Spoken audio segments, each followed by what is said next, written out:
পাতা ঝরার আগে পাতার রং বদলে যায়, আর মানুষ বদলানোর আগে কথা বলার ধরন বদলে যায়।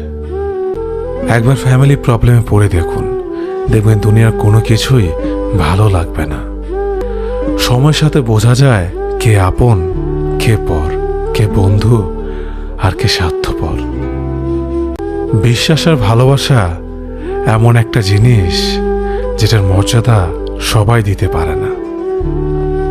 সততা একটি মূল্যবান গুণ যা আপনি সস্তা লোকের কাছ থেকে কখনোই আশা করতে পারবেন না।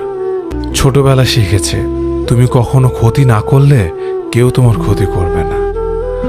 বাস্তবে যা শিখেছি, তুমি যার ভালো চাইবে সেই সবার আগে তোমার ক্ষতি করবে। আমি বিশ্বাস করি, যা কিছু তোমার প্রাপ্য তা তুমি পাবেই। এই জগতের কোনো শক্তিই তোমাকে তা থেকে বঞ্চিত করতে পারবে না।